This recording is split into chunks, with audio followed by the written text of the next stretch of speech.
Hello and welcome to the Emma's for Mama podcast. I'm your host, Abby Halberstadt, happy wife, mama to 10, Bible-believing Christian, and we have a wonderful episode for you moms out there who have ever struggled with anger, postpartum rage, any kind of a season of feeling like irritability is your baseline.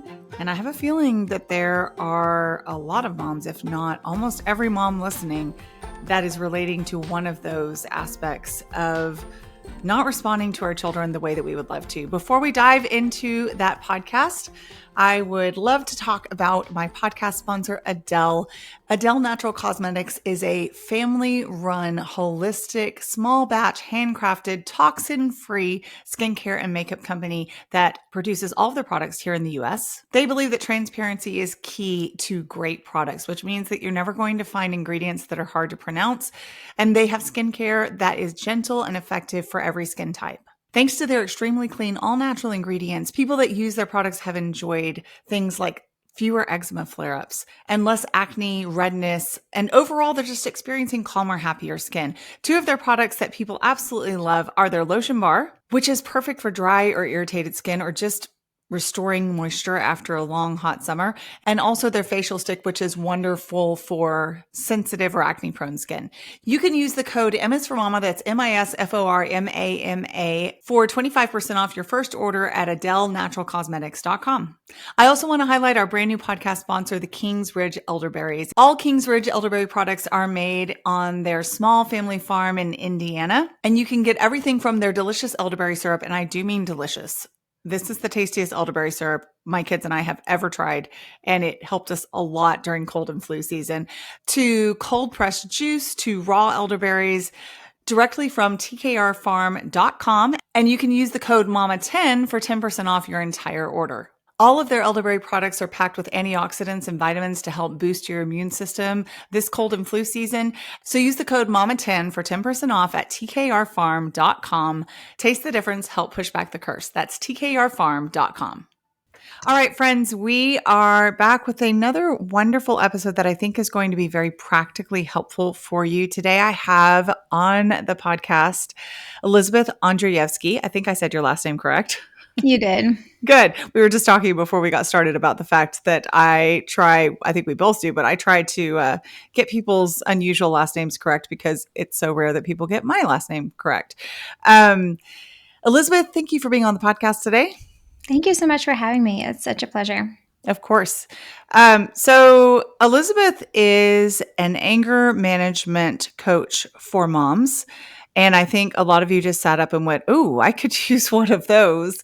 And I know this from personal experience because when I did something called the Gentleness Challenge after I had my 8th baby, which is going on 6.5 years ago, I had so many moms that immediately joined the social media account that I started and were like, me too. I'm struggling with rage. I'm struggling with impatience and harsh words and unkind speech. So just know that if that's you today, mama, you are not alone, and that is not the end of the hope. Just not being alone is not the hope. Instead, there are practical and very boots on the ground ways to help with what you're struggling with. And Elizabeth is today here to talk about those things. So welcome, and tell us a little bit about yourself.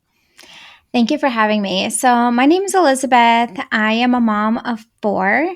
My oldest is 13, and then 10 and 8, so 3 boys, and then a toddler who is 4 years old, a girl who literally thinks she's the princess because daddy calls her the princess. And my boys will tease her and call her, "You're a toddler." And she's like, "No, I'm a princess. Daddy says I'm a princess." We live in Jacksonville, Florida. My husband and I have been married for 16 years. I'm a believer. I grew up in the church. I speak Russian. That is my first language. And my journey began with anger in my motherhood. I think I really experienced the first time rage was when I had my second son. With my first one, I had like frustrations and, moments when the baby doesn't go to sleep and all the things, but he was just a typical baby. But my second one was a colic baby. And I don't know if any mom that is listening that has experience with a colic baby, you know how challenging that is and how emotionally um, drained you are hearing a baby cry and then feeling incapable of trying to calm the baby down, how frustrating that is. And then you have other kiddos that need you at the same time. And so my first experience where I felt like out of control, like rage, there's different levels, right? You're just kind of annoyed, frustrated, then you're getting kind of more angry, and then there's rage where you feel out of control. And for me, that was when my baby was a couple weeks old and he was crying a lot. I finally calmed him down and put him in the swing. And then my toddler, who was 3 at that time, comes up to him, picks up his little finger, and just bites it Oh for no. some unknown reason. And I don't think like I've ever experienced like out of control rage before that. And I just screamed. I did not just like yell at my toddler. I like screamed in his face, "What did you do? Why? Why would you do that?" And I smacked him. And like it wasn't just like, "Oh, I need to, I was trying to spank him in a biblical way." It was like out of control. I'm so mad that you did that. And it's like that wrath is coming out on him. And right away, filled with so much shame, so much remorse. How could I have ever done this? This isn't me. I don't want to be like that. Like crying, praying, like, God, what's wrong with me? Why did I do that? And that was my first experience. And that wasn't happening that often. But then I had my third. And my husband was a flight attendant at that time and he was traveling a lot. And I've noticed like more of those episodes would come out. And I've even noticed that I would wake up and my baseline was already agitated and frustrated and annoyed. And I don't know if you've ever experienced that, especially in the first couple of years of postpartum, but I just did not like feeling like that. Like my Yeah. baseline was annoyed and it did not feel good. And during that journey, I ended up sharing some of this with a mentor at that time, and she encouraged me to go to get some like support and counseling. And I did, except I had a really hard time implementing the tools that I was learning in counseling towards parenting because in the heat of the moment, you feel so upset, you feel so triggered, and anything that you've learned just goes out the window. And Yeah. then you react with your old sinful automatic patterns. Have you ever experienced that? Yeah, for sure. Like I said, one of the biggest kind of pain points for me was literally postpartum rage. I didn't know that postpartum rage was an actual thing, and I'm not one that's very quick to put labels on things, but I knew that the same way you're describing, I was waking up irritated. Like just people asking me, people meaning the ones that lived in the house with me, my children, asking me very reasonable questions felt like an affront, felt offensive. And I was like, you're right. I didn't like the way that I was responding. I didn't recognize it wasn't that I thought myself incapable of anger or irritation, but if it was going to come, I wanted it to be, there's a reason for this. Like this is unjust. This is unrighteous. Like you're not just asking me where the cereal is, and I'm like, you should already know. I'm like, this is weird. This is off. And that is what led to my starting something called the Gentleness Challenge, which is a 30-day commitment and a spiritual walkthrough and a biblically based like walkthrough of 30 days for only kind speech or biting your own tongue if you can't say something nice at all.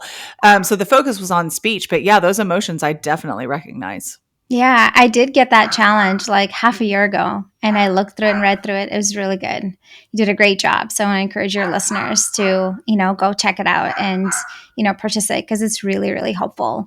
And Okay. also there's a lot of, there's the spiritual aspect and then there's the tangible Sure. aspect as well. So for me, I still had a hard time implementing the things that I was learning. And until I started to implement proactively spending time with the Lord and having a solid morning routine that really sets me up for success, and taking care of myself, like meeting my basic needs, that's when I started to notice shifts in the way that I was showing up. So what I realized in that season with the little kids, I oftentimes was neglecting my basic needs, like with like sleep, staying up too late because I was scrolling on my phone. Hmm. Nobody's fault, my own.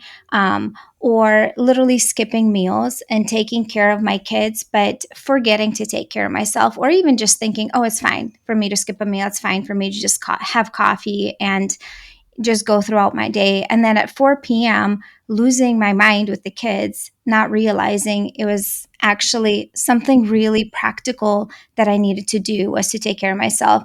And then the biggest thing is when I noticed is when I started to get up before my kids in the morning. And I know that's not uh, possible for every season when you have newborns.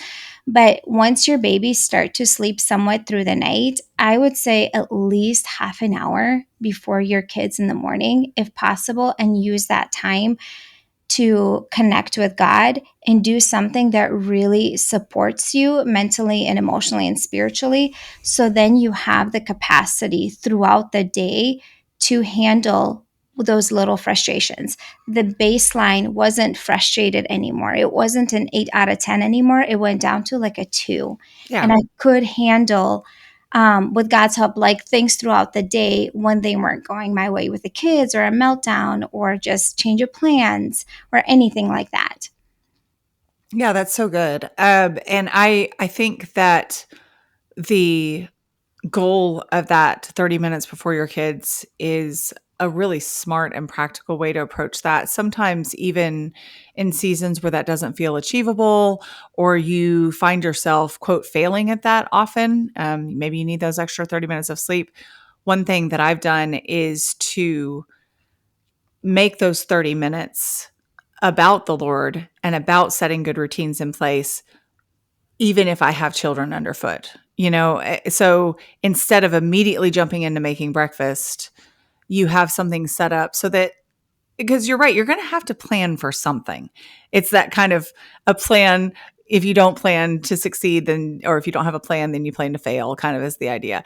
So, if, for example, you're still not consistently achieving waking up 30 minutes ahead of time, at least have something set so that you can have some about like a basket of blocks ready for your toddler to play with, so you can read God's word while they're at your feet, or you can have a really easy breakfast like a Lar bar that they can have so that they're not crying because they're hungry.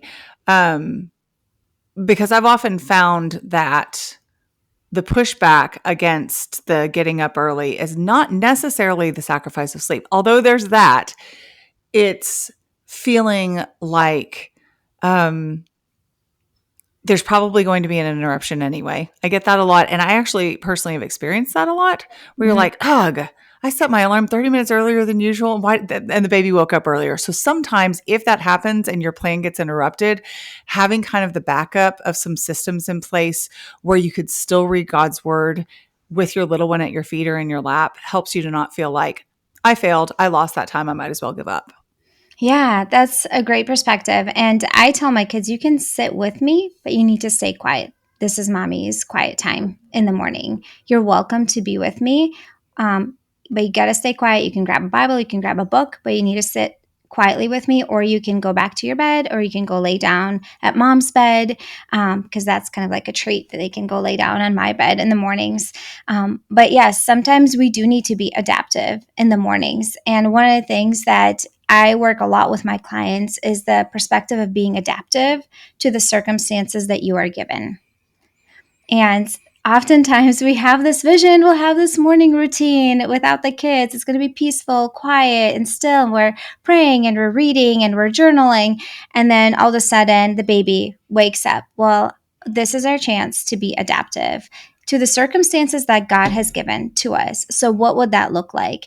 Maybe it would look like bringing the baby to the living room wherever you're eating, wherever you're having quiet time, and nursing the baby there while you are listening to a devotional, instead of, maybe if you're not able to read, but still trying to find a way to start your day with God. And what I have found is that not even just the spiritual aspect, spending time with the Lord, but even the fact that you're reading, that is super calming to the nervous system. If you're journaling and writing down verses or prayers, that is super calming to the nervous system.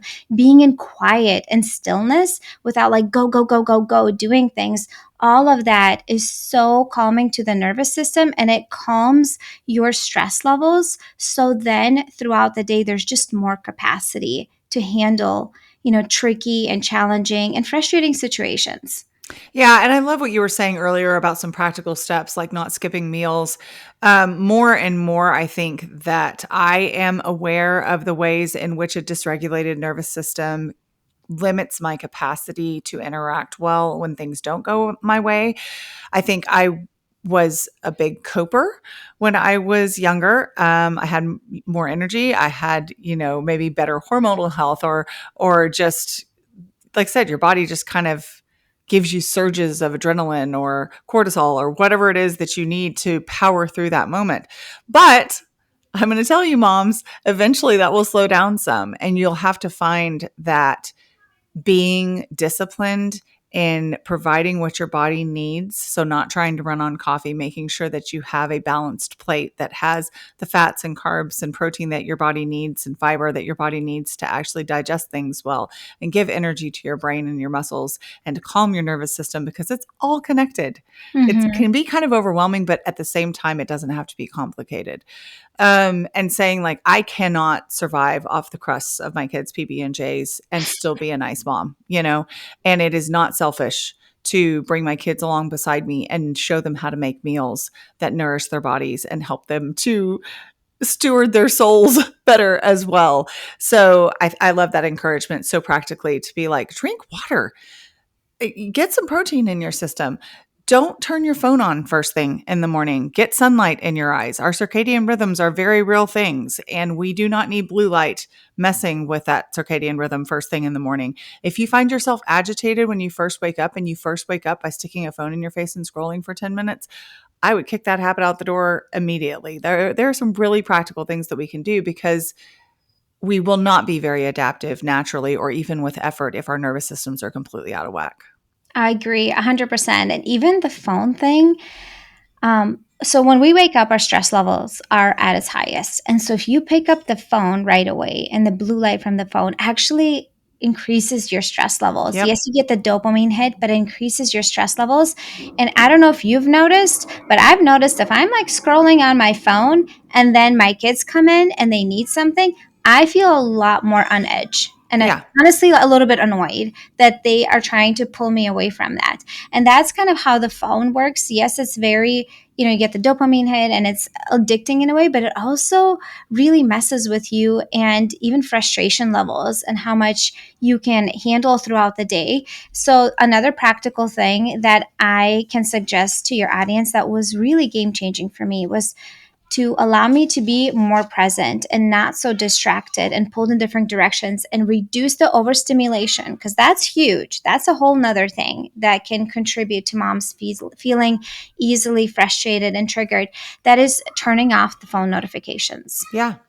Unless it's like your husband or your kids, you can bypass certain emergency contacts that are messaging you, all the group texts, all the social media, Yeah. all the random apps that come with notifications. Nothing shows up on the screen. No buzzing, no ding, nothing, just quiet. And you will be amazed at how much more present you're able to be, and the overstimulation significantly reduces. And that's something that's Yeah. in your control. You can't control your kids and the energy levels and how loud they can get, but you can control the phone and the notifications. Yeah, 100%. And that's why my phone has been on silent for like 4 years now. It makes it really frustrating if I misplace it because we can't call it to find it. But yeah, I don't have any noises coming from my phone, because and I typically do keep it near me, just the nature of my job and things. So I don't miss too many calls. And if I miss a call, I call them back, or things like that. But this idea that we have to be readily available to every beck and call of someone who has a question or a desire to reach us is not realistic. It's not what we were designed for, and it is not historically what has been required of any woman. If we think about the capacity that someone from 100 years ago had, someone was going to have to like send a courier to her house or send her a letter or a telegram if we're talking about really recent kind of um, modern history before we're in the age of the technology boom. And there's something, if we were to think about that, like how many fewer things you would have had cluttering your brain without as much access as people have to us. So it's not, I've seen this social media trend going around. It's like, I'm sorry, I didn't know about that, you know, current news scandal. I'm sorry I didn't answer your text immediately. I'm sorry that I missed that notification. We were never meant to have so many streams of information coming into our brain at once. Like, that's not really how God designed us. And I love that. And it gives you so much freedom to say, I'm not being selfish. I'm not ignoring people. I'm being wise and stewarding my capacity well. The one thing I wanted to respond to when you were saying that you can't control your kids' energy levels. That is very true. You wake up with a kid someday with them in your face, ready to go. They're already bickering. Somebody has already dropped a jar of jam while you went to the bathroom, and you have a mess to clean up. Somebody's already peed in their pants. You know, you don't have control over any of those things. However, a thought that occurred to me a little while ago when we were talking about how to pivot and be adaptive when, let's say, your plan to get up 30 minutes early is consistently foiled by the child that hears like your eyelids open and suddenly they're right beside you and want to sit in your lap or play beside you, is if your children have never practiced what it means to be quiet, simply telling them to be quiet probably won't be very productive. So people ask me all of the time how I prepare my kids to participate in a church service without being disruptive when they are very small. And one of the answers to that is you practice. So when you're not in the church service yet, you practice what it's like to sit and quietly color for no other reason than that you need to. So you can set timers and say, okay, for 5 minutes, we're going to practice this. And then you can stretch the timer a little bit longer. Because if you expect a child who has no experience being still at mom's feet and playing with blocks instead of interrupting constantly to suddenly switch and start doing that, or if you expect children who up to this point have been able to use any level of volume inside the house to suddenly lower that volume, so because you're overstimulated, it's kind of an unreasonable request. We have to be willing to put in some work to teach them how to be good humans, because we're learning too, right? Mm-hmm. So that's another practical thing that I would really encourage moms in, is if you feel like you're at the mercy of your children's whims, noise levels, or activity levels, you might want to step back and say, have I skipped some training that I might need to start working on now so that this isn't a foreign concept to them? Yeah, and which makes me think of the what I teach actually, all my clients who have young kids at home, and that is especially if you stay with home with them all day, is making sure you have quiet time in the Mm. afternoon. Hmm. Even if your kids don't nap anymore, still quiet time. Even on weekends when all of us are home, we have lunch and then there's quiet time in our house. Yeah. Everybody for an hour at least, either grab a book you can read, or there's some magnet tiles or Legos, or some 3D pen that they can draw with, or coloring something. But it's, oh, paint by stickers. Have you ever heard of those? Yeah, Like I those have. are, yeah, those are such great books. And so paint by stickers, my kids really like those, especially my 8 and up. The kids really like those. And that also gets them to stay quiet for a while. I get the adult version ones of the paint by stickers because it has way more stickers. Oh, There's yeah. kids version, and then there's Smart. the adult ones. And there's so many more pieces, and it keeps them occupied so much longer.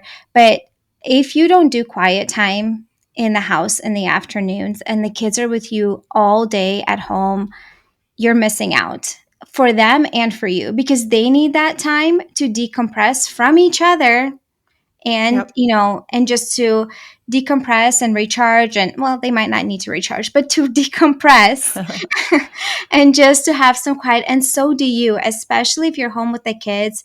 And I am an introvert and highly sensitive person. Like, I naturally get overstimulated easily, and I need time to myself to decompress. And so having quiet time in the afternoon for at least an hour, that has been super game changing for me. Yeah, that's such a great piece of advice. And I hear probably some moms coming in and saying, wait a minute, you said that they need a break from each other. And I have a really small house and we have like one bedroom and we have our three kids are all in one room. How in the world do I?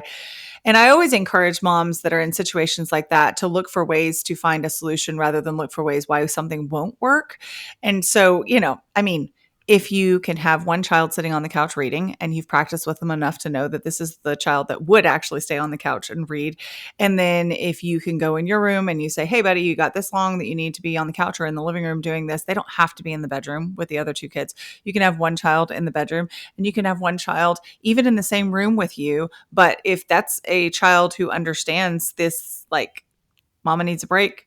You're not able to ask me questions right now. I need you to play with stickers. I'm going to get my work done, take a nap, drink my coffee, scroll on my phone. I mean, if that's a moment where you're like, hey, I need to catch up on the news, or I need to check in and see, on a recipe that I need to look up, or whatever it is that you're doing on your phone, I think that's a great moment to say, this is when I can use this technology without being distracted.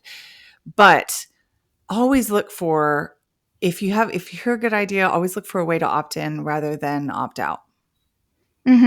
Yes. And another thing I wanted to mention, which I'd love to hear your input on because you have so much more experience with older kids, is unmet expectations, how that can contribute to feeling frustrated and easily triggered as a mom, and even angry, because you have either unrealistic Sure. expectations of young kids, just like you even mentioned, to sit still. If you haven't trained them, they're not gonna.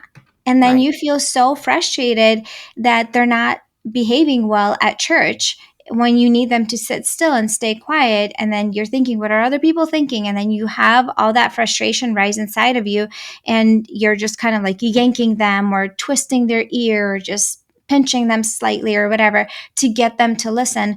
Well, that's because you have some unrealistic expectations. First of all, a 2-year old is going to have a hard time, and especially if you haven't trained him, he's going to have even a harder time, especially as a boy, to sit still in an environment like that. And sometimes we have just, maybe it's a realistic expectation of our kids, but our kids or our husband did not meet that expectation. And then we feel really upset. And then we have a negative attitude and a sour face. And that also is something that requires connecting with God and asking God to soften your heart and soften your perspective.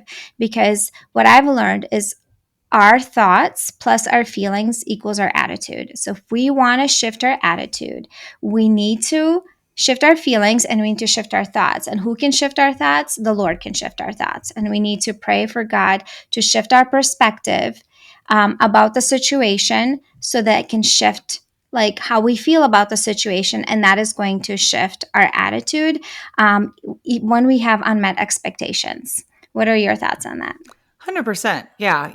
The reasonable expectations is a great place to start, but sometimes moms don't even know what is reasonable. In fact, that's a really common question that I get asked, like, developmentally, what can I expect from my kids? And that's a great moment where if you have this resource, you can go to a Titus 2 mom who's gone before you, who has children, that has been through these stages that you might not have faced yet, and say, hey, my child does this. Is that something that's an issue of correction, or is that an issue of development? If I expect them to do this, this, and this, and they don't right away, is that something that should be on me? Which my short answer to that would be yes. Anytime you expect a child who has not had enough practice to immediately respond and obey, then you probably need to reevaluate the amount of effort and time and energy that you need to devote to that.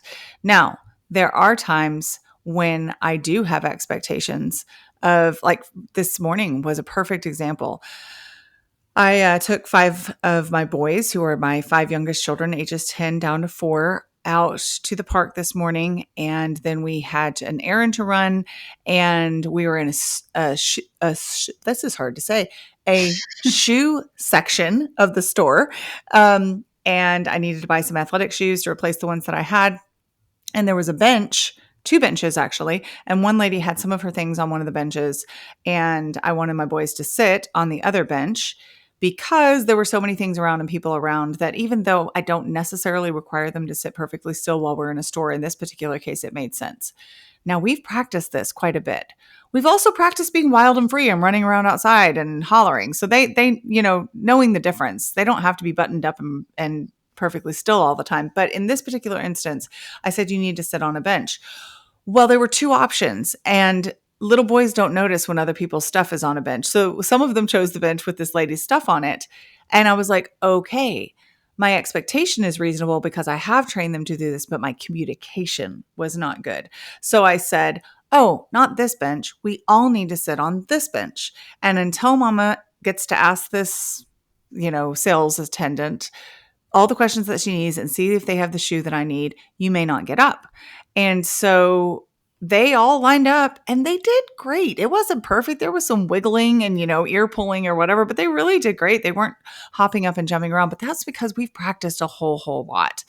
And then when I realized, oh, I have a problem with my communication, I didn't tell them which bench to sit on. I'm the one that should have communicated more clearly. Then you fix that. And you give reminders and you give grace, but also hold that boundary really firmly. When you see one of them start to get up, no, remember, mama said not until we're done with this. You can go and stand beside them and just put your hand on the shoulder and say, sorry, bud, we're not moving right now. You've got 2 more minutes. A 5-year-old doesn't know what 2 more minutes means, but he does know that there's an end in sight, right? Yes. So I think Yes. the fair expectations and then the good communication should go hand in hand. I have 2 toddler episodes where I talk about this and how it helps us to communicate and train our toddlers better when we understand what to expect, and also when we are clear to let them know what we expect and make sure that they've heard us. And then exactly what you're talking about. Sometimes we have done all of the training and we have done all of the communicating and we have been reasonable and they still don't do what they're supposed to do. And one, we need to remember that we're like this too. Sometimes when people are like, I can't believe my child still disobeys after 2 years of working on this, I want to go, is there anything in your life that you still struggle with to obey God in that Mhm. that you've been working on for 20 years maybe? So we can probably relate to that. But 2, we also know that discipline is so important and that the Lord disciplines those whom he loves and those whom he calls sons and daughters. And so we shouldn't just simply throw up our hands and find ourselves in a constant cycle of frustration that when the expectations that are reasonable are not met, we do nothing about it. And then it happens again, and we find our anger escalating because we haven't actually taken the time to follow through on discipline for our kids. Yes, yes. Very well said. Very well said.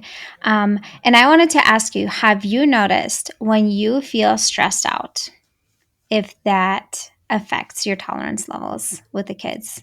If that affects my tolerance levels, Well, just like capacity, like do you feel oh, more yes, easily triggered with 100%. kids? Yeah. In fact, there are times that I will simply ask my children not to ask me questions in the car until we get home, when we have like a couple minutes left to get home, because I'm thinking about things. There's something really, really heavy on my mind, and I'm trying to keep it all in my Mhm. brain.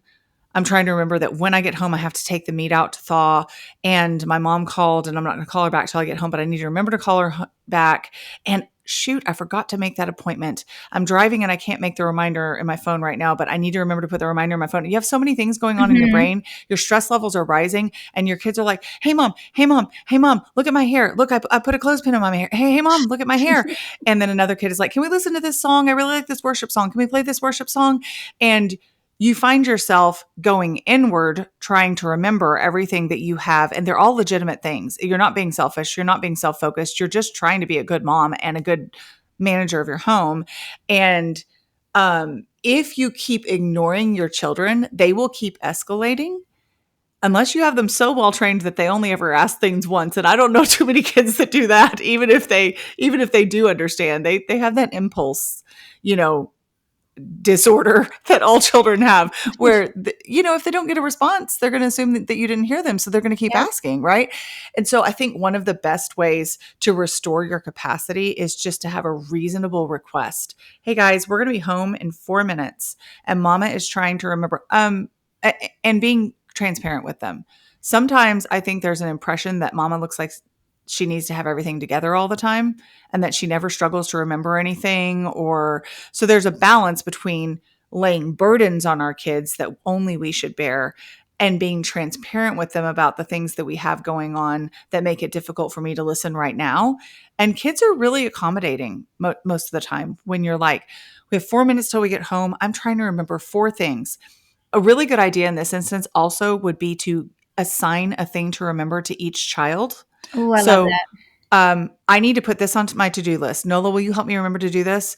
Simon, will you help me remember to call Softa back? Because she called me and I don't have time to talk like a whole conversation, but I need to remember to call her after I make this to-do list. And then your kids are able to have agency and participating with you, helping bear your burdens, which is something that we're supposed to do as believers and as families.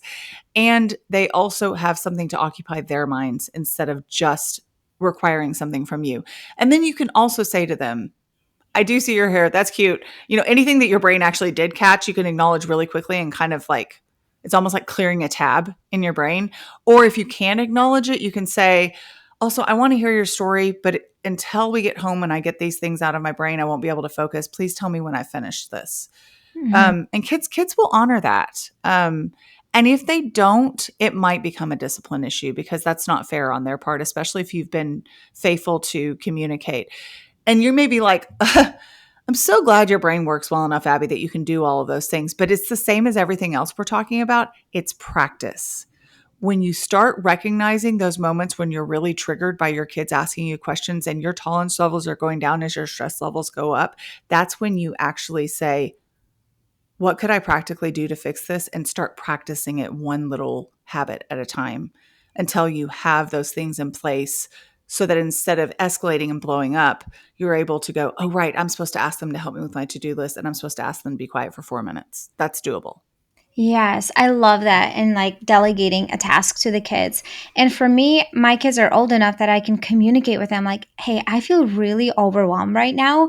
I need like 10 minutes of, settling things down, figuring things out, and then you can ask me what you wanted to Yeah, ask. Because so sometimes good. they want a favor and you just walk through the door and you are feeling frazzled, you're feeling overwhelmed, the house is a little bit messy, and you need a moment to yourself. And just instead of snapping at them and yelling at them, this is a great idea to just communicate with them like, hey, I'm feeling XYZ and I need blank. Would you please help me with that? Or would you, please wait 5-10 minutes and then come back to me in a little bit? And I do the same thing with my kids. When my husband walks through the door, they always like want to throw things at him like, dad, I need you to do this, can you do this? I'm like, he just walked through the door. Yeah, Give him some time. This is not the best time to ask for favors. Like, yeah, he needs to calm down, decompress a little bit, eat, and then, and then you can ask him yeah. for favors. So one of the things that I wanted to share with your audience that I think will be so helpful, when we mentioned earlier on, when we have those automatic reactions under stress, when we feel triggered and we go back to automatic ways of reacting, even though we've learned that that's not helpful, that that's sinful, that that's destructive, and we feel so triggered in the moment, we just go back to that reaction. One of the ways that I have found that's been so helpful with the clients that I work with, it is we practice in a journal ahead of time how to positively respond to a situation that you find being triggered over and over again. Maybe it's when you set a boundary with your toddler about treats and your toddler melts down and you tend to scold them and raise your voice at them, or maybe yank them or react in a way that is not aligned with who God is calling you to be, that is sinful and destructive. And you feel so much remorse and guilt over it, and you want to change that. Asking God how to respond better in a way that is godly and Christ-like. Because right now you know what not to do. We got to teach your brain what to do and actually practice it on paper in like I have my clients do it like only 5 minutes a day, but you take a scenario that feels so triggering for you. Like I had a client that she had a toddler that wanted to buckle herself when you get in the car. And she didn't think she could buckle herself. And she would always try to buckle her toddler on her own. And that would create a lot of tension and frustration because her mind is like, I don't have time for this. I don't want to deal with this. She can't do this. And then, the toddler's screaming. She had to be a little bit rough to get the toddler in the car seat. And it's like all this tension. And she gets in the car feeling so frustrated and triggered. And one of the things that we needed to do was journal proactively what you're going to do differently. Instead of, oh, I'm not going to do this. I'm not going to do this. It's like, no, what are you going to do? When we come up to the car, I'm going to let my toddler climb into the car seat. Well, first of all, I had to teach her that, hey, this is normal for a Yeah. 2.5-year-old that wants to buckle herself in the car seat. And then I remind myself, I have time for this. I have time for this. This will only take a few minutes. Yeah. And I stand there patiently wait until my daughter buckles her car seat. And if she can't do it in a couple of minutes, I ask her if she wants my help. And then I buckle her in. And like you're teaching your brain what you're going to think about the situation, what you're going to say, and what you're going to do that is Christ like, that is aligned with the mom that God is calling you to be, that really honestly feels good when you show up as that type of mom. Because when we react in sinful ways, we feel really crummy on the Yeah, inside, for sure. right? And when we show up in ways that is loving, compassionate, understanding, kind, empathetic, that feels really good to us as moms. And so, teaching your brain on paper what to do. So then in the moment, it's so much easier to access it because you're like, oh, I remember. Your brain is like, oh, we just practiced it this morning. And I remember what to do when my toddler's melting down or what to do when my teenager disrespects me and says a snarky comment instead of reacting in a way that you don't like. Yeah, and I love that, and having your mind, it's renewing your mind with truth, which is what Scripture calls us to do, Mm-hmm. and taking every thought captive to the Lordship of Jesus Christ, which is also what Scripture calls us to do. And I would maybe add to that communication element is key, even for small children, as long as you're able to do it in a developmentally appropriate way. So, let's say that you genuinely are very late. It happens, right? And you were supposed to be somewhere in 10 minutes and you've got a 20-minute drive or a 30-minute drive, and you are stressed and your cortisol levels are high and you are already feeling like a failure. And you maybe feel like even with journaling that you're going to stand there calmly and tell yourself you have time for this. You really don't. I think one of the best things that you can also prepare yourself to do would be to say to your toddler, hey, we are in a hurry today. Mama needs to buckle your car seat today as we leave. But when we get back in the car after our appointment, it will be your turn to buckle. This is Mama's turn to buckle, and then it's going to be your turn to buckle. Okay? And one of the things that I find, especially with small children, but even with older kids, is a verbal pact is so important with kids. Like we're in Texas, we say yes, ma'am, no, ma'am, yes, sir, no, sir, that kind of thing. Yes, mom. Okay, mom. Yes, mama. Whatever version of it is. I actually unintentionally created a really funny one with my current, they're not toddlers anymore. They seem like toddlers to me, but my youngest, I say, do you understand me? And I think for the longest time, they had no idea what that phrase meant other than that it was a verbal pact. They heard the question in my voice, so they would answer it back and they say, understand me. That's their response. But it's like you've shaken hands. Okay, yes, we're agreed. We're going to do this. And it actually helps a lot.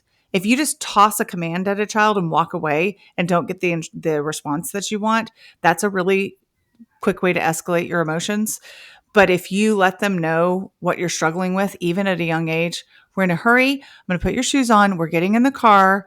I would do a lot of okay with one of my children. I'd say, I can't tie your shoes right now because I'm holding bags of groceries, but I will, as soon as I put them down, okay. And she would say, okay, and it was like, we're in agreement. We've shaken hands. We can do this. So sometimes I feel like that's one thing you can prepare to do as well, is when you pivot, make sure that you're telling someone that you're pivoting instead of just doing it and then having their reaction be negative. Oh yes, I love that you mentioned that, because we have this too. Like, we have a vision of how we're gonna do the next few steps, and they have a vision that they're going to get to the car and buckle themselves, or they have a vision that you are going to help them with the shoes, and then all of a sudden you can't in that moment, and so they start melting down, especially like little toddlers. I have a 4-year-old. If she opens the fridge and she grabs the whipping cream, she has a vision in her head that she's going to get that whipping cream, and if all of a sudden I say, no, this is not going to happen, there's a lot more likely to have a meltdown, versus like preparing her ahead of time. It's like whipping cream is saved for, pancakes on Saturday morning. And as she's walking to the fridge, if I can catch her, or just even preparing them ahead of time when you're going to redirect something, when they like things a certain way. Oh, we're going to drive this path today. We're going to go on this walk. So then they can mentally prepare. They're way less likely to have the big, maybe meltdown or explosion that can easily happen with toddlers. That resilience. For sure. Yeah.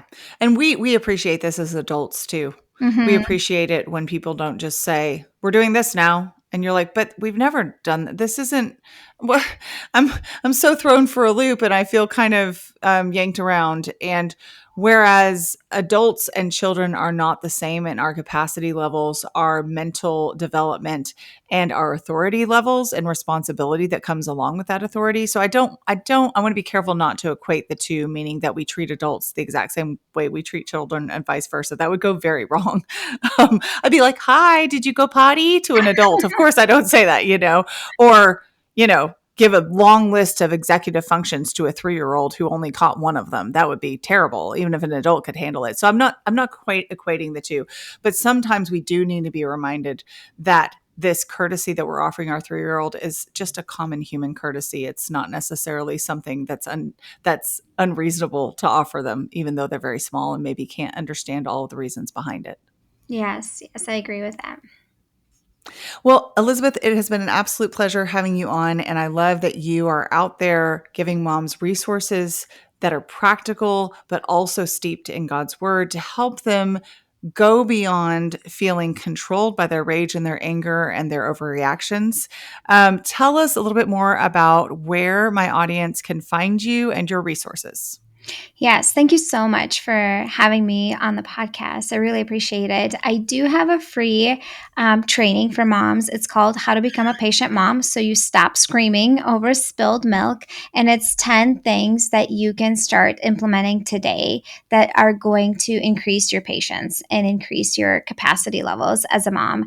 And then you can find me at emotionallyhealthylegacy.com. I have my coaching services over there. I have a 12-week intensive coaching program for moms that struggle specifically with out of control anger, Christian moms. And then I have a podcast called Emotionally Healthy Legacy. And so it's all on my website, emotionallyhealthylegacy.com. Perfect. That is so great to know that there are resources out there that are sound and biblical for moms. And we really appreciate you sharing with us today. Thank you so much. Yep. Have a great day. If you enjoyed the MS for Mama podcast, I would be so honored if you would subscribe and follow along, maybe share with friends, or even leave a review. And if you want more content on motherhood and biblical responses to cultural issues, be sure to follow along on Instagram at m.is.for.mama.